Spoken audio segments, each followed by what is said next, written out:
Please call the roll. Ms. Howard? Here. Mr. Liverman? Here. Mr. Miller? Here. Ms. Crum-Miller? Here. Mr. Quinn? Here. Mayor Lempert? Here. And please join me for the Pledge of Allegiance. To the flag of the United States of America and to the republic for which it stands, one nation, under God, indivisible, with liberty and justice for all. And we'll start tonight with announcements, and I'll start on my right with Ms. Howard. Any announcements?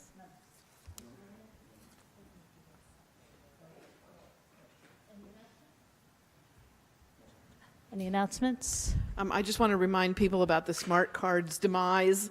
We still don't know exactly when it's going to be, but just that people shouldn't load up on their smart card because it's sometime in the next year we're going to be getting rid of the smart card. Mr. Quinn, any I announcements? have two announcements. One, in what I believe will be the last boards and commissions and committee meeting of the year, Thursday, December 21st at 7:30, the Bike Advisory Committee is really happy to be hosting Superintendent of Schools Steve Cochran to talk about safe routes for biking to school. So if anyone is not yet fully in holiday mode, please join us. It'll be a good discussion. And just the second one is Saturday, December 30th from 9 to 1. There's the American Red Cross is having a blood drive at Princeton Public Library. Obviously, supplies are still very low after all of the disasters of the summer and fall. So if you're so situated, December 30th, 9 to 1. Thank you, Mayor. Thank you. And I just have a couple announcements. The first is that the municipal building will be closed this Friday, December 22nd. And I don't have the full calendar in front of me, but then it's also closed Monday, the following Monday, the 25th. Yes, we're closed on the 25th. And then... That's what great employers we are, yes. And then are we closed on New Year's Day, right? And then is the 31st a Sunday? Anyway, all right. Well, it's a Friday. Okay. So we're closed on the 29th and also on January 1st. And then on January 2nd, this is the one thing I'd written down, January 2nd at 5 p.m., we'll be having our annual reorganization meeting, and I welcome all of you back for that. We'll be swearing in our two new council members, David Cohen and also Leticia Fraga. And are there any staff announcements? Nope. Okay. Then we'll move on to our awards of recognition, and we are delighted tonight to acknowledge that there are 5 new businesses in Princeton that have joined the New Jersey Sustainable Business Registry, and this addition of these businesses makes Princeton the town with the most registered businesses in New Jersey. So it's something all of us can be very proud of. We're just thrilled it's part of this movement where we as a community are working to reduce our climate footprint, and I want to thank and congratulate all the businesses who are part of that effort. Joining us this evening to celebrate these awardees are Athena Seraphides and Helene Barr from the New Jersey Department of Environmental Protection, Office of Sustainability, and they created and oversee the Business Registry Program, and also Molly Jones and Christine Symington from Sustainable Princeton, who helped to encourage participation here in Princeton. So I want to invite up Molly, who is going to share some information about these businesses and why they're being honored tonight.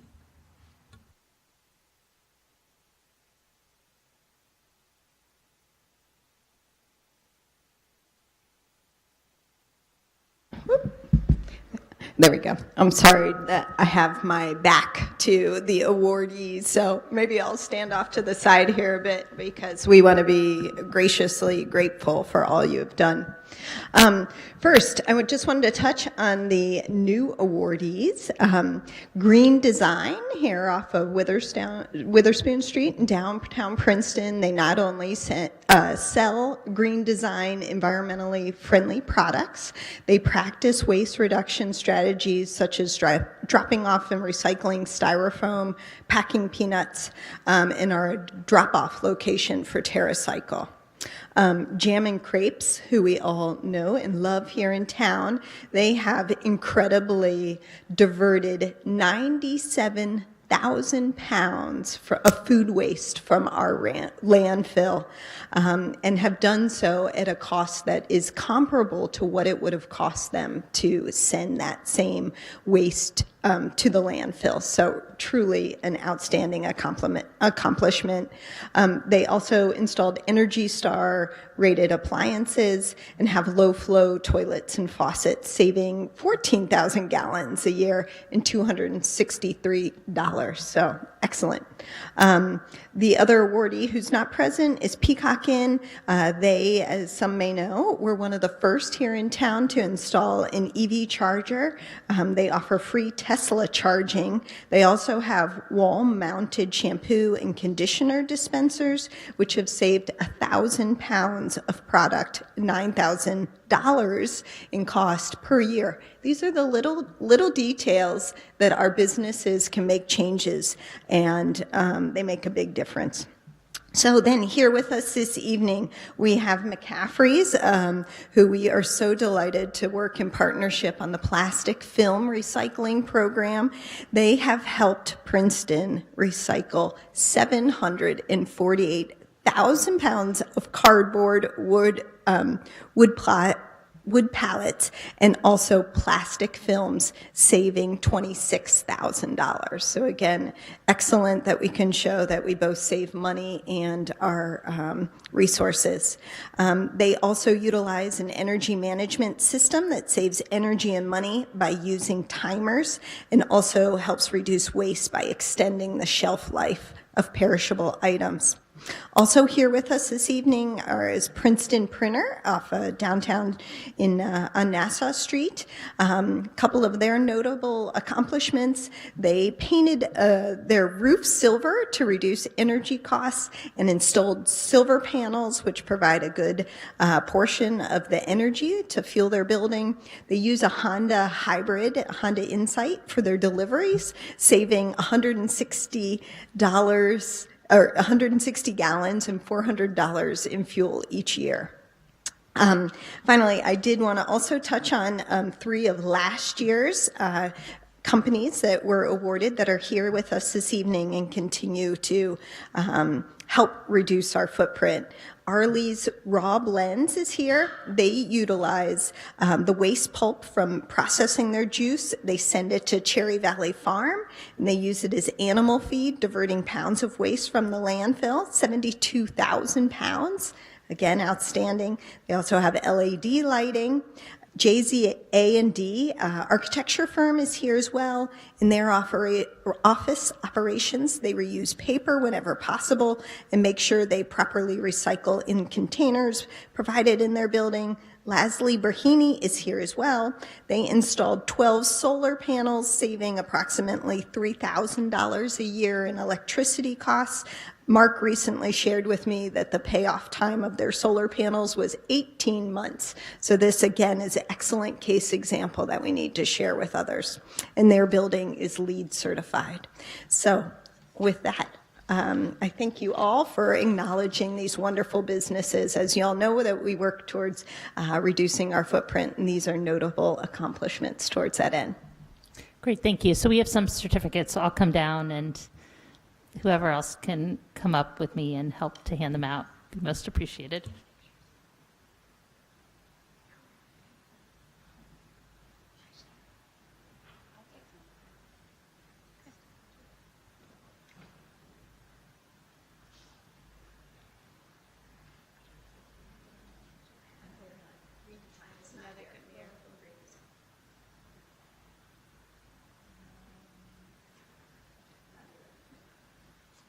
holiday season, so some of them are busy.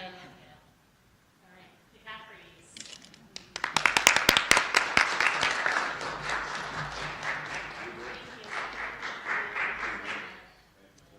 We need you to get together. Do you want to show your little certificate?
Can we get a picture of all? Is there time?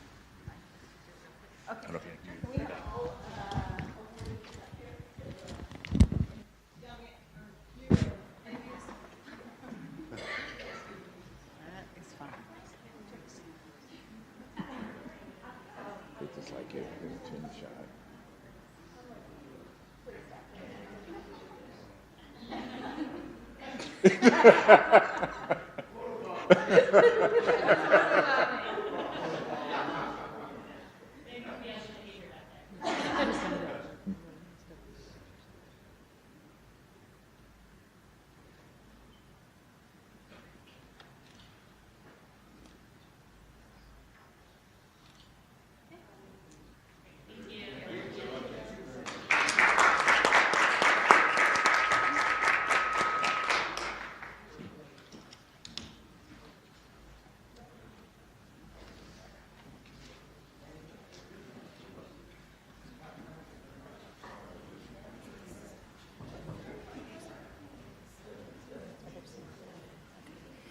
And we also, we can't let this moment go tonight without making some other recognitions.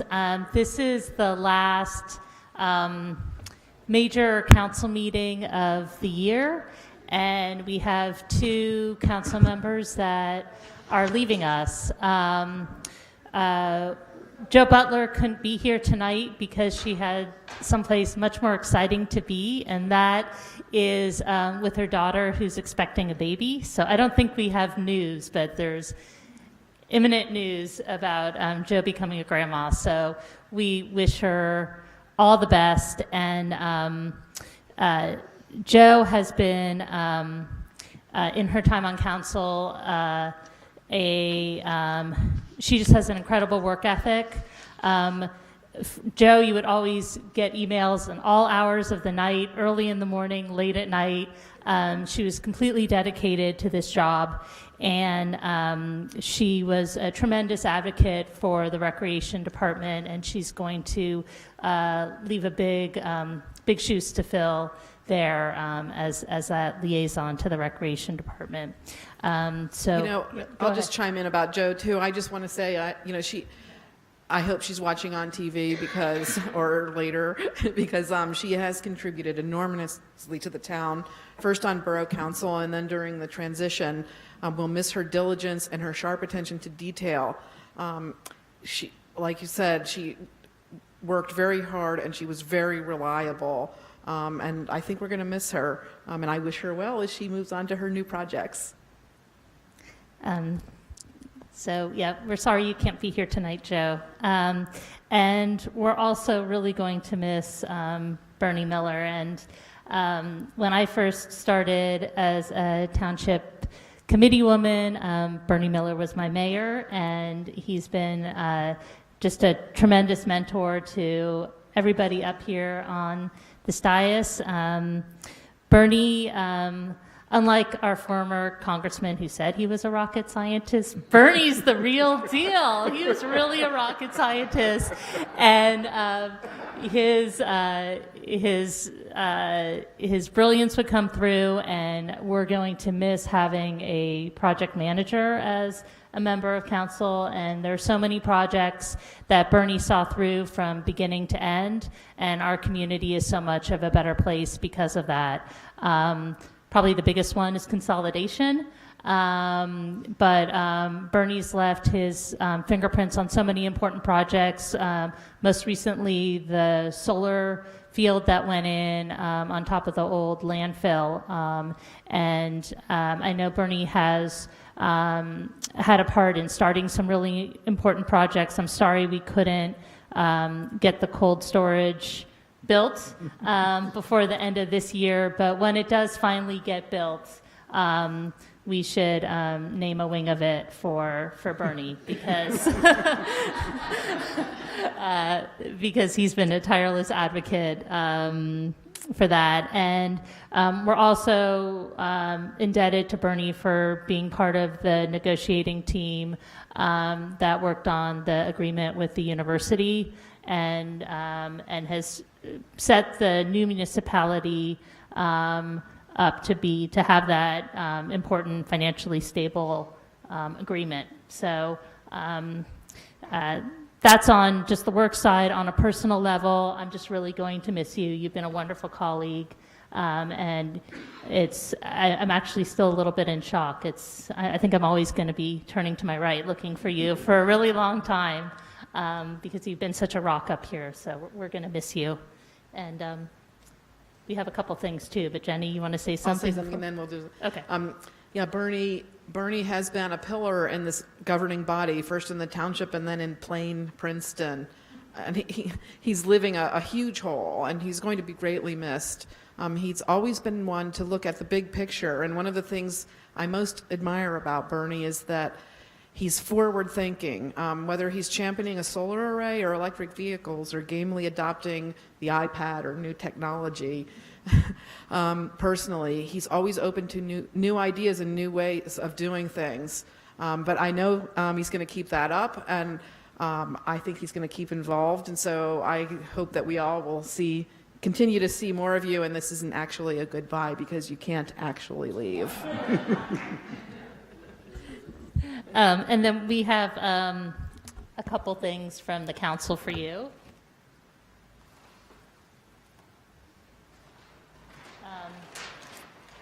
The first is a framed ballot from 2012, and this was the consolidation ballot when we got to run together, almost all of us as a team. Tim is on there in spirit. Yeah. Yes, with Barack Obama.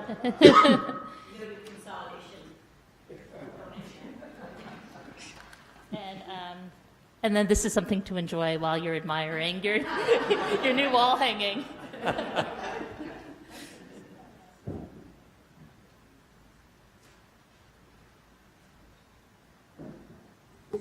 After the sterling introduction by Liz and by Jenny, it doesn't leave me a hell of a lot to say, but I'm going to say it anyhow. It's now been more than 67 years since I received my bachelor's degree in aeronautical engineering from Penn State and entered active duty with the U.S. Air Force. In those 67 years, I've retired 3 times. First from the Air Force Reserve, then in 1985 from the consulting company that I helped found and led, and in 1998 from Lockheed Martin. December 31st of this year will mark my 4th retirement, this time from elected office. Since 2002, I've had the honor of serving the residents of Princeton as their elected representative to local government, first as a member of Princeton Township Committee, and now as a member of the Princeton Council. For more than 15 years, I'm proud to have played a role in accomplishments that will benefit our municipality for years to come. These include the new community park pool, the rehabilitation of the Mountain Lakes Dam, the acquisition of open space on the Princeton Ridge, Princeton's first solar electric power generating facility, and as the mayor mentioned, on a closed landfill on River Road that could not be used for any other purpose for 20 years. The start of work on a storage building for out-of-season high-value equipment that will give us a way of prolonging the life of equipment that cost as much as $250,000 each.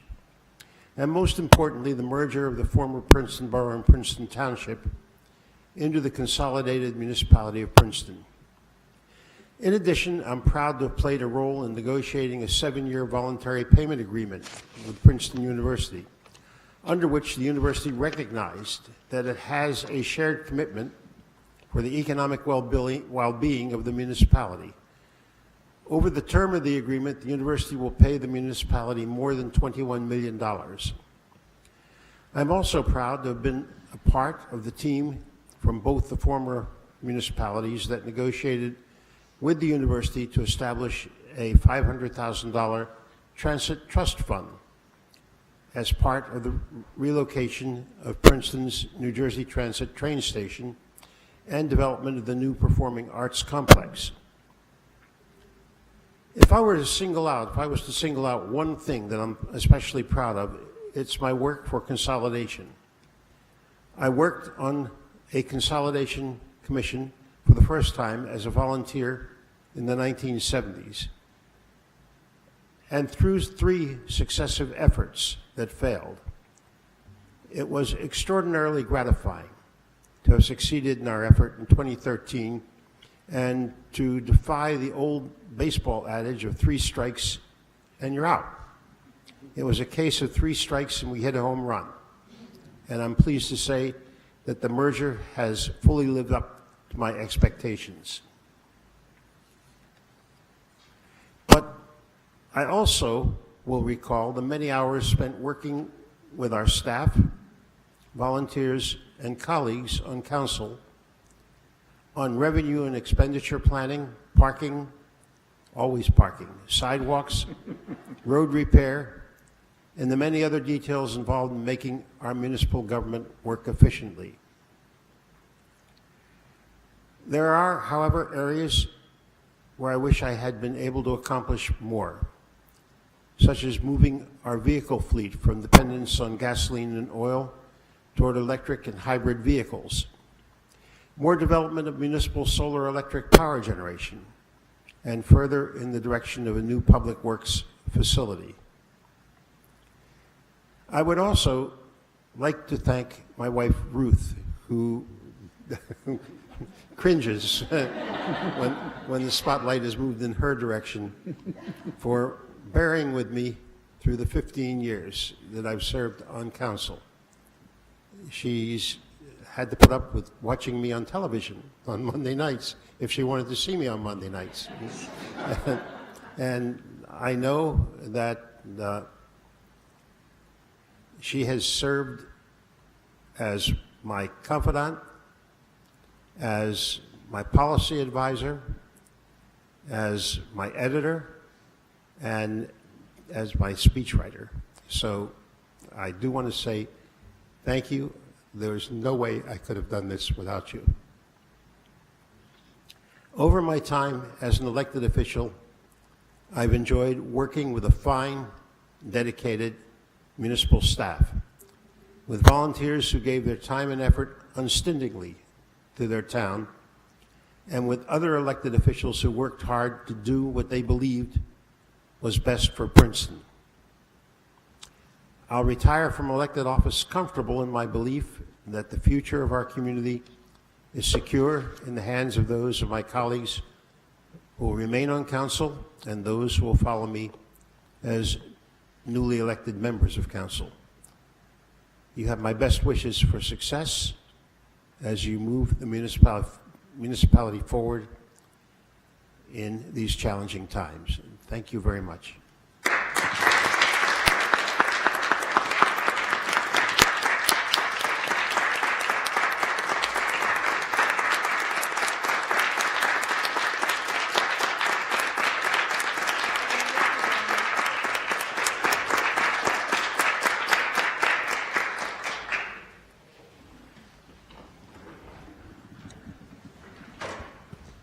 Meeting adjourned.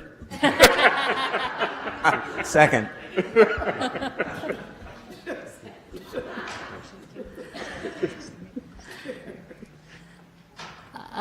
Looks like we lost our crowd, but I did want to open it up if there's anybody who has any comments that aren't for items already on the agenda.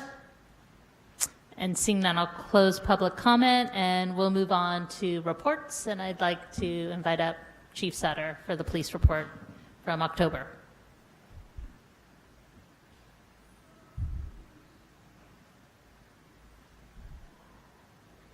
Thank you, Mayor.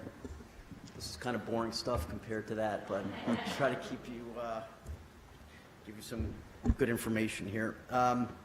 Very briefly, I just wanted to highlight some things from the from October, some statistics. I know Councilwoman Crummiller, I've been giving you updates on our speeding initiatives.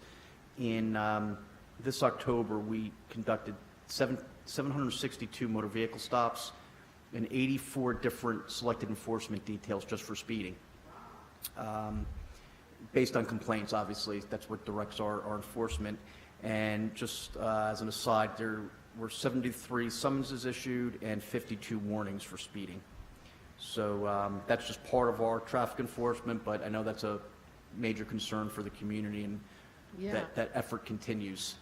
You know, I don't want you to have to keep this statistic or do more work, but do you know if, like, what percentage are Princeton residents of the speeders? And I'm just curious if you know. I think we can. Or how hard it would be to get. I don't want you to. It's hard. I think we could do that. Yeah, I can get that information for you. Yeah. I mean, don't you think that would be interesting? Yeah, and maybe I'll put that in the somehow include that in the annual report somewhere. We can make our goal to reduce the number of Princeton residents at least. Sure. I think that's easily researched.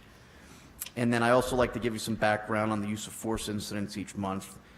We had 2 use of force incidents in October. One was a person suffering from a psychiatric episode that had to be restrained for medical attention. And the second was, and that was minor physical force that we had to use to restrain that person.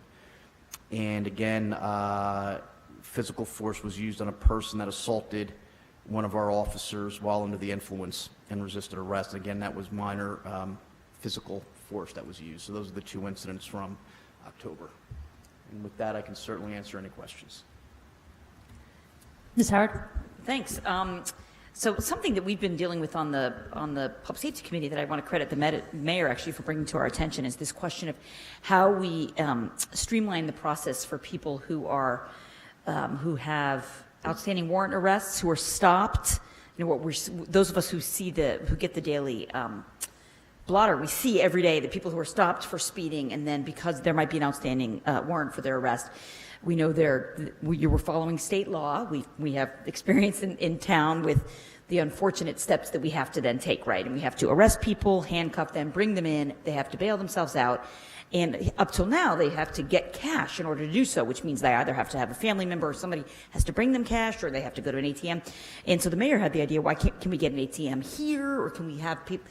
Can we allow people to use a credit card? What can we do to speed up this process? These are people who have often very minor violations for which they are stopped, and then it triggers this effect, and it has a disproportionate, the disproportionate impact on people of low income who may have trouble meeting some of these, you know, and they may end up not being able to bail themselves out. So you and I talked today, and you had some exciting news that I thought it would be good to share about what you thought we might be able to do on that front. Right, so we've been discussing this at length, trying to streamline the process, and at our last public safety meeting, in discussions, I had said that I would go back and talk with the court about what the court rules were prohibiting, or if we were allowed to use credit cards, or what we could do. And our court administrator, Ms. Shapiro, said that the state is actually in 2018 going to make credit cards available, credit card payment on their court website. So people will be able to pay their warrants ahead of time, or we can make that available at the station, and they'll be able to do it online from right to the state, so that the issue of the transference of monies from court to court is really not an issue. and it'll be, everything will be done through the state. They were actually supposed to get it done in 2017, but it was pushed back because of the bail reform project. So it's she informed me it's a major project in the very early part of 2018. So that really should be extremely helpful to the entire process. And actually, if we get it out, get the word out, I'm hoping that things can be hopefully rectified easier online up front before we even have contact with someone. So it should, I think it's going to bring these incidents down. And it's also, when we do have an incident where we have to take somebody for a warrant, it'll streamline the process and have it settled very quickly. Yeah, it seems like it's going to inject a little bit more humanity in the process, and also actually it sounds like it's going to be easier on the police department. Our colleagues may not know that you were having to keep exact amounts and then having to deliver the amount to the jurisdiction that had issued the warrant. I mean, it was administratively difficult, right? Yeah, it's a really, it's uses a lot of personnel time to process it from the beginning to the end, and from the court's perspective as well. So, Mayor, thank you. The mayor would sort of seem to know when the day of the Public Safety Committee meeting was, because she'd text me, "Can you raise the credit card issue?" And so thank you for continuing to raise that. That was great. One final question. There was some disturbing news last week from campus at the university of some very hateful signs that were put up, and sadly, I know from on investigation, it seemed like we were part of it. This is happening. This was perhaps a group that this was happening across the country. Yeah. These in this instance they were anti-Semitic, but there's been horrible other signs throughout the year, and this one most recently cited a local resident in the sign, and I just wondered if you could just speak generally to how perhaps you coordinate with campus public safety when there is something like this, and maybe there's not much we can do. And I hesitated even to raise it because I don't want to give oxygen to something so hateful, but especially when a local resident is implicated, how can we make sure that we're protecting everyone? So that's a great question. So there's several levels of communication, I guess, that take place, and they take place at the investigative level, and then I guess at the command level from Director Ominski and I. So generally, what would occur, and what occurred in this case, is the university will get a call and they'll begin investigating it. If it's not a immediate threat to public safety, that communication, I think, at our level like in this particular case, there was a general conversation about it without specifics in one of our meetings that we have weekly. But from the investigative level, they investigated, and I have since met and followed up and found that this was part of a larger, unfortunate set of issues and instances that occurred on a lot of campuses, I know, at least throughout New Jersey. And the Regional Operations Information Center, operated by the state police, are gathering the statistics, gathering all the information, and coordinating how they're related. But they are definitely related to the same group, and the group's been identified.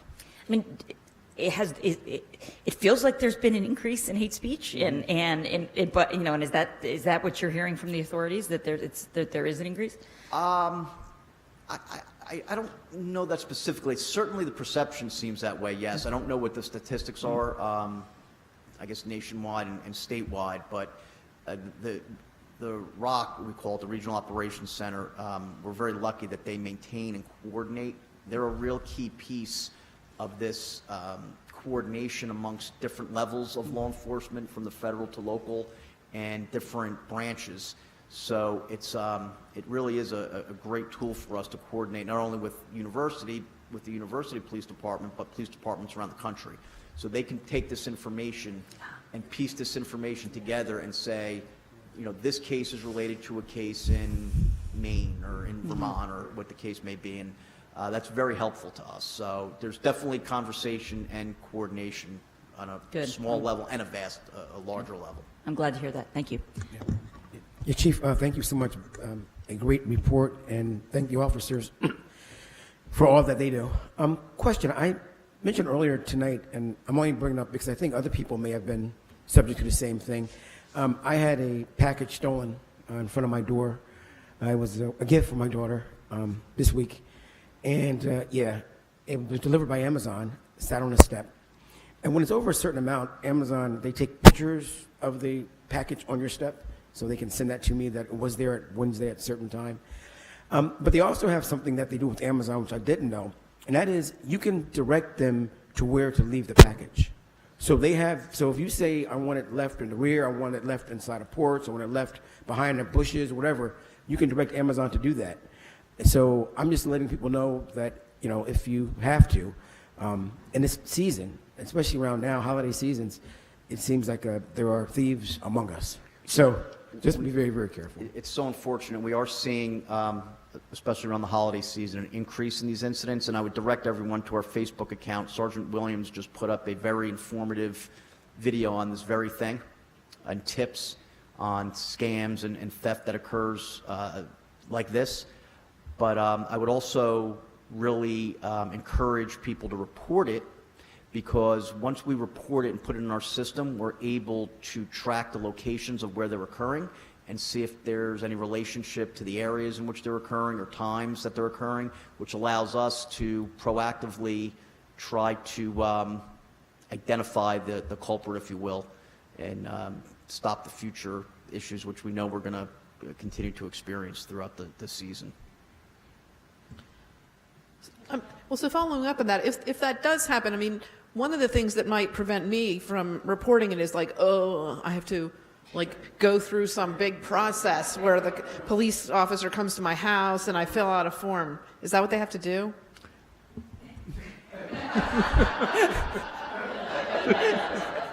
Kind of. We'll make it as simple as possible, of course, and we'll do it with a smile. But we would come to your house, so you wouldn't have to come to the station.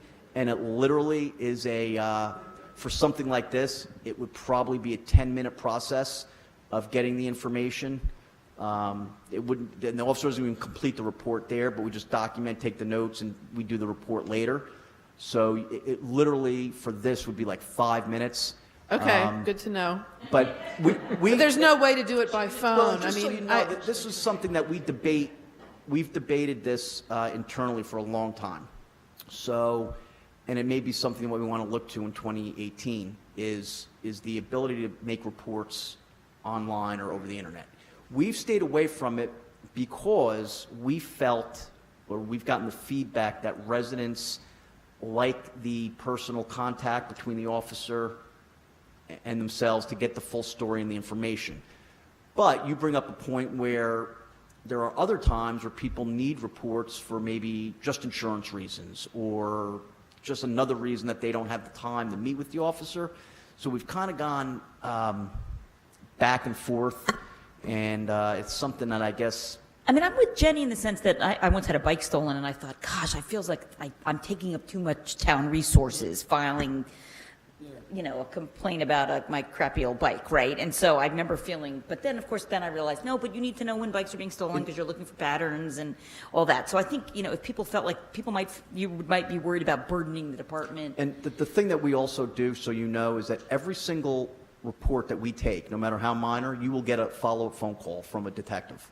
So no matter if you even feel that it's minor, we will call you, discuss it with you, and try to get as much information as we can, because we will follow up on even the minor issues because they're important to people. And somebody like a bike, we won't just take the report and forget about it. We put it out that maybe 3 or 4 bikes are stolen in a neighborhood, and we want to pay attention to it. So I get both sides of it for sure, but I just want everybody to know that we do, take them seriously and don't mind giving the personal type of touch to it if we can. Always happy to see an officer in my neighborhood. So I can't speak for Jenny. I know. I'm sorry. I didn't mean to mean. It's never an inconvenience. I'm kidding. I'm kidding. I just wanted to. Additionally, related to this is the Craigslist parking space that you have in outside in the police lot, which is a tremendous service that we need more residents to be aware that when they're making a face-to-face transaction that they've come across online, that they can make it from the security of the parking lot right outside the police department. That's a great point, and you know, I think it gets used, and I see different things going on outside my office window, different people meeting and things like that. So I think it's being used for a variety of different reasons, and that's absolutely a great point. And that really should be done, if you can, in daylight hours when there's business at the station and people are around. I'm sorry, Chief. Is that also good for eHarmony? Can they meet out there also?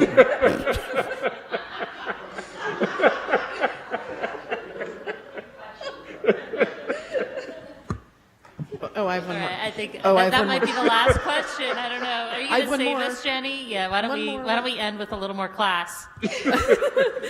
Well, just following up on my, it's the same idea because, you know, with all the credit card identity theft, it was the same thing. Like all the credit agencies say, report it to your police department. And it's another one of the examples that I bet you the majority of people don't report it because, and if they could do it online, I think it would be really good. We do get a lot of, and those specifically, we get a lot of requests to be able to do it electronically because a lot of people are not even from Princeton, or they did a transaction in Princeton, something occurred here, and they aren't here to do it. So it's definitely a point. Thanks, Chief.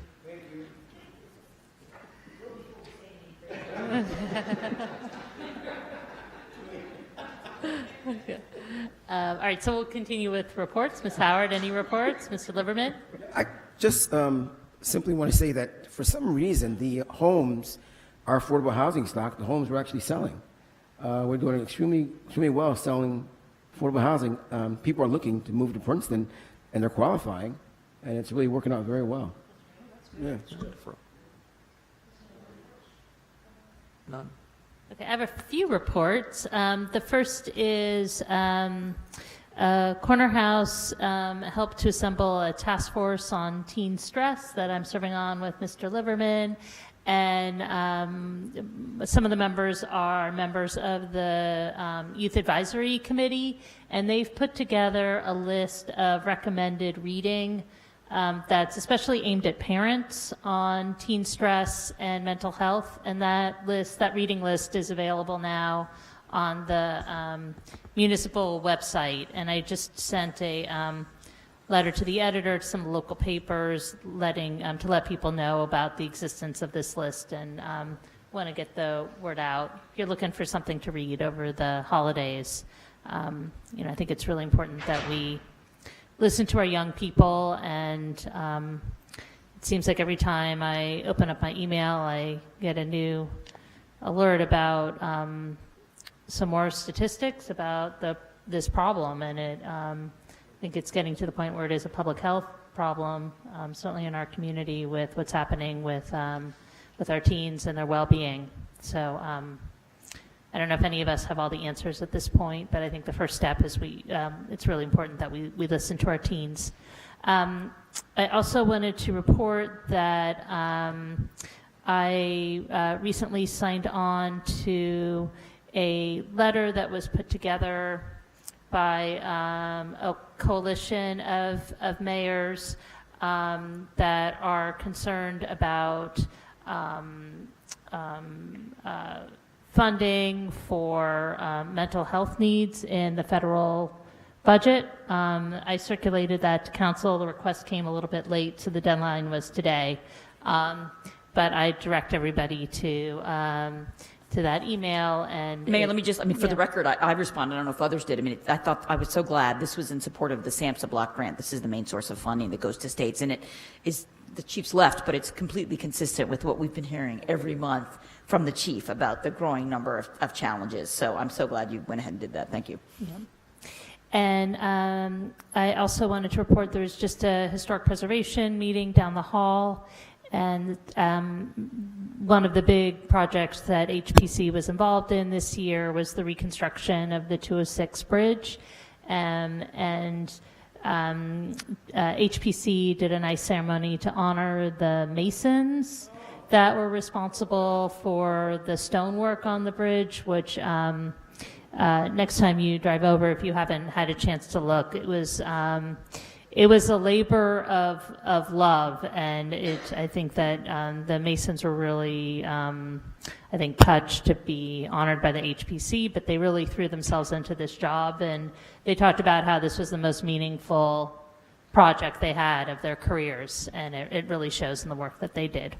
So they presented resolutions to the two leads, and we're going to be getting a copy. They're going to send a copy to council, so you'll see the language in there, but just wanted to let everybody know. Are there any staff reports? Nope. Okay.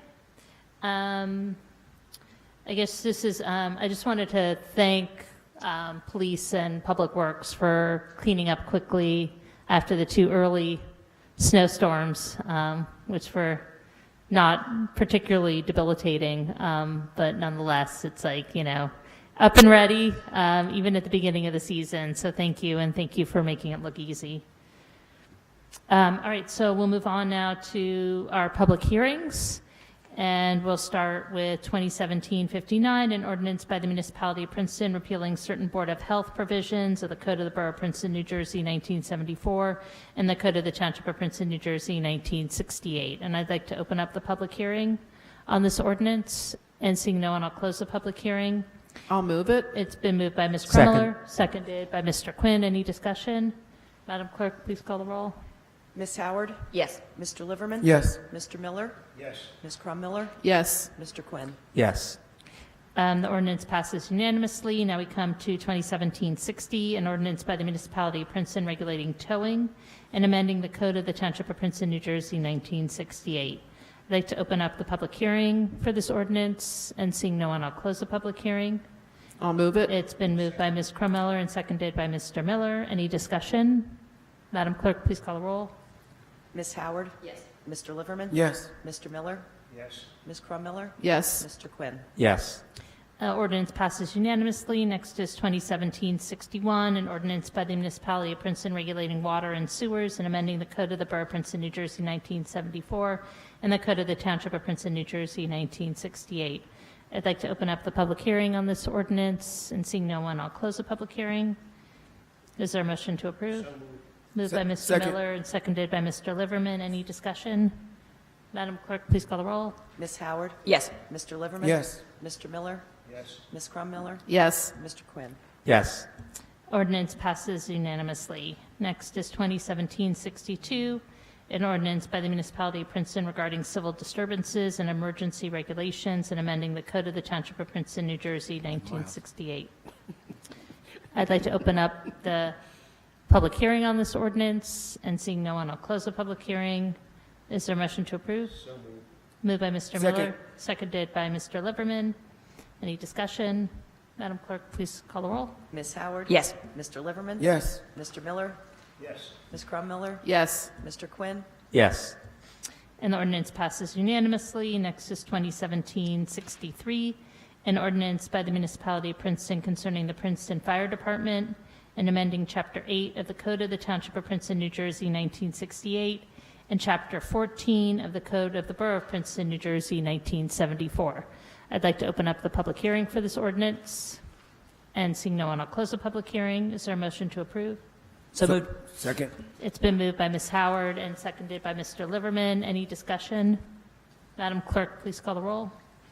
Ms. Howard? Yes. Mr. Liverman? Yes. Mr. Miller? Yes. Ms. Crum-Miller? Yes. Mr. Quinn? Yes. And that ordinance passes unanimously as well.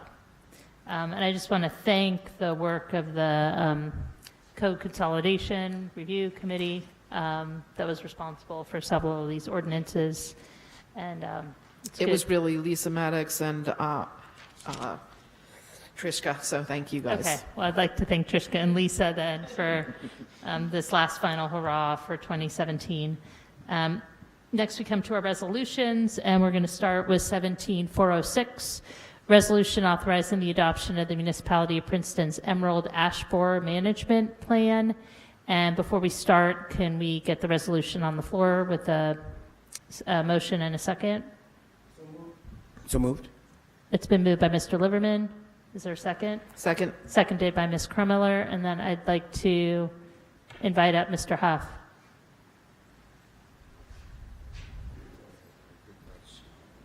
Who has a lengthy presentation. Nick sits here, the clock doesn't move, I get up and Mark starts. That's all. Thank you very much. Very quickly, We can hear you, but for TV land, you should speak in a mic. how's that? Very quickly, the staff, along with Shade Tree, has put together an Eab Management Plan, which is in essence what we've been doing this year, which has been treating trees, which was the first step we did this year with pesticide. We'll be doing more throughout 2018. We also are going to begin to remove trees. We did some removal this fall. There'll be more removals that'll obviously start in early 2018 and continue throughout the year. And then the third part of the plan is replacement, which ultimately will occur. So we put this together. It follows a standard state template that they put out. It is not a requirement of the state at this point in time to do such a plan, but it is our understanding that when municipalities apply for grants and submit other information requests down to Trenton and to DEP and the Department of Agriculture, et cetera, that they do look highly more favorably on municipalities that have put together a plan and have had their governing bodies endorse it. So that is why we're here tonight, so that you can pass a simple resolution endorsing the plan, so that when we do use it and take it down to the state, we have hopefully a leg up on other municipalities. Okay, thank you. Are there any questions for Mr. Huff? Mr. Miller? Bob, I'd like to point out that having the Forestry Management Plan, which is something that the Shade Tree Commission worked on earlier, and which was accepted by the state, was an important factor in us getting the $30,000 grant to replace some of the ash trees that we'll lose. Absolutely. Yeah. Ms. Krumiller? Well, this isn't really about this resolution, but is the Shade Tree doing an Adopt a Tree program? Something like that? Are they? Yeah, there's a seamless doc up for that. There is, it's on the website? Yes, it is. The Shade Tree Commission has an Adopt a Tree program, and also I believe the website leaves it open to individuals who want to make a financial contribution rather than to adopt the tree to make a financial contribution. There have been some, but not a lot. Well, I'd like to take this opportunity, if you're still thinking of a last-minute gift for a loved one who has everything,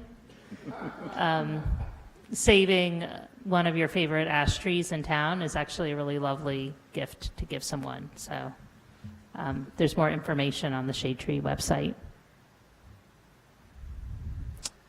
I'll accept a gift. No, just kidding. All right. Are there any other questions for Mr. Huff? Okay. All in favor of the resolution? Aye. Any opposed? Okay, resolution passes unanimously. Thank you very much, and please extend our thanks to Lorraine and the Shade Tree Commission. Next is resolution authorizing, 17407, resolution authorizing the extension of the existing contract with Trap Rock Industries, LLC, for road materials for 1 year, 2018, in the amount not to exceed $467,287.50. Is there a motion to approve? Second. Moved by Mr. Miller, seconded by Ms. Krumiller. Are there any questions for Mr. Huff while we have him here? Yeah. Bob, would there be any advantage to having a couple of option years on that contract at the same price? This is the option year. We bid this a year ago for 2017. This is the 1 year extension that we had with it. When we originally went out to bid on this a year ago, and Trap Rock is one of our constant bidders, we did talk to them about how many years would be reasonable, and they indicated, and then we did talk to another vendor, that 1 year plus one is about the norm and about what they would bid on, because they just don't want to get stuck with the same prices in this economy for more than 2 years. They agreed to, I've contacted them, they obviously agreed to renew with us, but I would be hard pressed to tell you that we would get 3 or 4 years out of some of these firms. That's unfortunate, because I think the cost of construction material like trap rock is going to go up over the next few years. I agree, and, it's the fuel, the asphalt price, that's the big one. That fluctuates, and, they indicated to us that more than 2 years, they would have to give it a hard thought. Any other discussion or questions? All in favor? Aye. Any opposed? Resolution passes unanimously. Next is Resolution 17408, resolution requesting the investigation of a potential left turn signal phase on northbound U.S. Route 206 at Edgerstone Road by the New Jersey Department of Transportation, and committing to provide the required 25% municipal contribution, estimated at $25,000 if warranted. Is there a motion to approve? So moved. It's been moved by Ms. Krummeller and seconded by Mr. Miller. And just as a caveat to this, the Hun School has agreed to pay half of that $25,000. So it's really only half of the 25. Are there any questions for Deanna before we vote? All right, all in favor? Aye. Any opposed? Resolution passes unanimously. Next is 17409, resolution authorizing a bid award to Stouts Charter Service Incorporated for the operation and maintenance of the Freebie Community Shuttle Service from January 1st, 2018 through December 31st, 2018, with options for 2 one-year extensions for the not-to-exceed amount of $122,350. Is there a motion to approve? Moved by Mr. Liverman, seconded by Mr. Miller.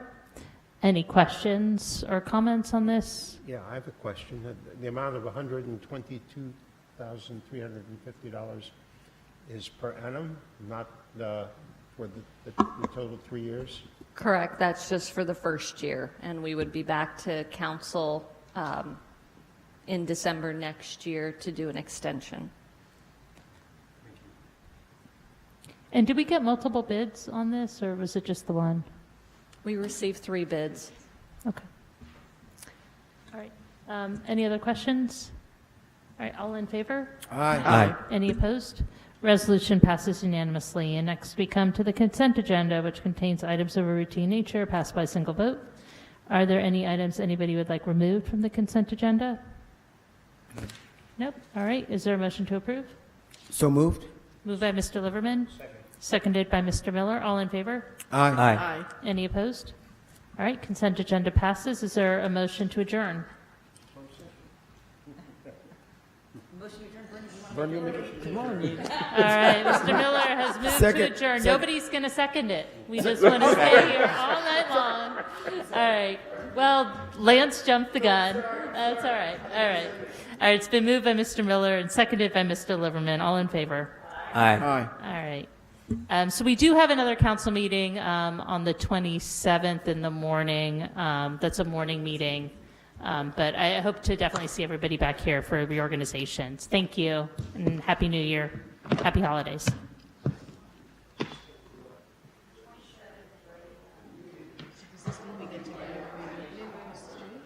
Could be. Yeah, you could.